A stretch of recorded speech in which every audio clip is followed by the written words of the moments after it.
Bonjour, si l'investissement immobilier vous intéresse, vous avez forcément déjà croisé ce sigle. SICI, Société Civile Immobilière. Mais alors, c'est quoi exactement? Est-ce que c'est vraiment la solution miracle qu'on entend partout ou est-ce que c'est juste une complication administrative de plus? Eh bien, c'est exactement la question qu'on va démystifier ensemble aujourd'hui. Finalement, la toute première brique d'un projet immobilier, bien avant de signer quoi que ce soit, c'est de se poser cette question: qui achète? Est-ce qu'on achète en son nom propre, tout simplement, ou est-ce qu'on monte une structure dédiée, comme la fameuse SCI? Ce choix, qui peut paraître un peu technique au début, eh bien, il va conditionner absolument toute la suite de l'aventure. Oui, parce que ce n'est pas juste un papier à signer, loin de là. C'est une vraie décision stratégique. Une décision qui va avoir des conséquences sur, et bien sur tout, en fait.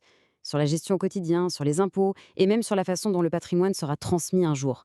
C'est vraiment, vraiment la pierre angulaire de tout le projet. Bon, alors, pourquoi est-ce que tant d'investisseurs choisissent la SCI? Qu'est-ce qui la rend si attractive? C'est le moment de regarder concrètement les avantages qu'elle met sur la table. Premier avantage, et pas des moindres, la gestion à plusieurs. Si vous avez déjà connu les joies de l'indivision, vous savez, ce régime où il faut l'accord de tout le monde pour changer une ampoule, eh bien la SCI, c'est la solution pour éviter ça. Les règles du jeu sont claires, définies dès le départ. Et puis, deuxième point crucial, la transmission. C'est quand même beaucoup plus simple de donner des parts d'une société que de commencer à découper un appartement en morceaux, genre je te donne la moitié de la salle de bain et un quart du salon. Ça, c'est fini. Ensuite, il y a la structure et la flexibilité. Le grand pouvoir de la SCI, c'est vraiment ça, sa souplesse. Voyez-la un peu comme une boîte à outils juridique. C'est vous qui définissez les règles du jeu, dans ce qu'on appelle les statuts. Qui a le pouvoir de décider? Comment on vote? Tout est entièrement personnalisable. C'est du sur-mesure pour s'adapter pile-poil à votre projet. Et ce n'est pas fini. Parlons fiscalité et protection. La SIO offre une option intéressante, celle de choisir l'impôt sur les sociétés, l'IS. Concrètement, ça permet de déduire beaucoup plus de choses qu'en nom propre, notamment l'amortissement du bien, ce qui est un avantage énorme. Et enfin, la protection. C'est un point clé. Le bien appartient à la SI, pas directement à vous.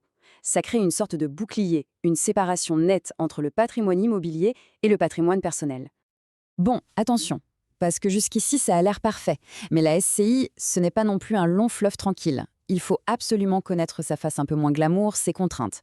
Alors maintenant, on passe de l'autre côté du miroir. Et la première chose à bien comprendre, c'est ça.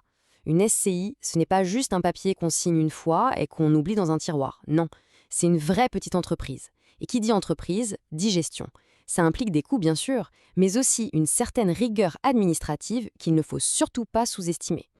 Alors, concrètement, ça veut dire quoi? Déjà, une gestion plus lourde. Il faut tenir des assemblées générales chaque année, rédiger des procès-verbaux, tenir une comptabilité, bref, de la paperasse. Ensuite, et ça c'est un point vraiment essentiel, la responsabilité des associés est illimitée. Qu'est-ce que ça signifie? Que si la SCI a des dettes, c'est le patrimoine personnel qui peut être saisi. C'est énorme. Pour le prêt bancaire, c'est pareil, la banque exigera quasi systématiquement une caution personnelle des associés.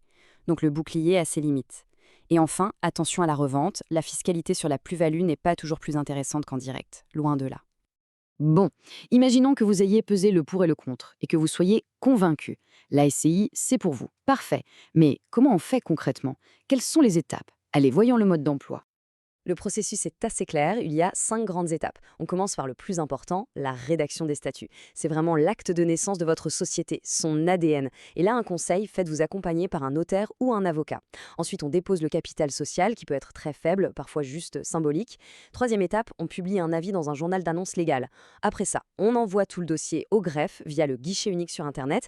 Et enfin, le Graal, vous recevez le CABIS. C'est la carte d'identité officielle de votre société, la preuve qu'elle existe. D'accord, mais tout ça, ça coûte combien en réalité? C'est la question que tout le monde se pose, et c'est bien normal. Alors regardons les chiffres d'un peu plus près. Alors il faut distinguer deux choses, les frais de création et les frais de fonctionnement. Pour la création, le plus gros poste, c'est clairement la rédaction des statuts par un pro. On est sur une fourchette de 600 à 1500 euros environ. Ajoutez à ça les frais d'annonce légale et de greffe. Mais ce qu'il ne faut surtout pas oublier, c'est le coût annuel. Surtout si on opte pour l'impôt sur les sociétés. Là, il faudra très certainement un expert comptable. Et ça, c'est un coût récurrent à prévoir dans le budget chaque année. Ok, on a vu les avantages, les inconvénients, comment la créer, combien ça coûte. Je pense qu'on a pas mal d'éléments maintenant. Il est temps de revenir à notre question du début. Alors, cette SCI, c'est un outil génial ou juste un gadget un peu compliqué? En fait, je crois que la meilleure façon de résumer, c'est cette phrase. La SCI est un formidable outil, mais ce n'est pas un gadget. C'est un instrument de précision. Entre de bonnes mains, pour le bon projet, il peut être incroyablement efficace. Mais ce n'est absolument pas un accessoire qu'on choisit à la légère, juste pour faire bien. Alors, pour qui est-ce le bon choix? Pour faire simple, la SCI devient un outil vraiment utile si le projet se fait à plusieurs, s'il y a une vraie vision à long terme, notamment pour la transmission, et si on a besoin d'une gestion bien structurée.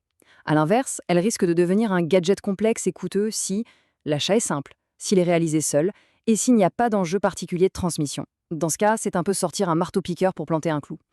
Au final, la seule question qui vaille, c'est celle-ci, et c'est une question personnelle. Est-ce que mon projet justifie d'utiliser cet outil? Est-ce que sa puissance correspond vraiment à mes besoins? Il faut vraiment prendre le temps d'analyser ses propres objectifs, parce qu'il n'y a pas de réponse toute faite.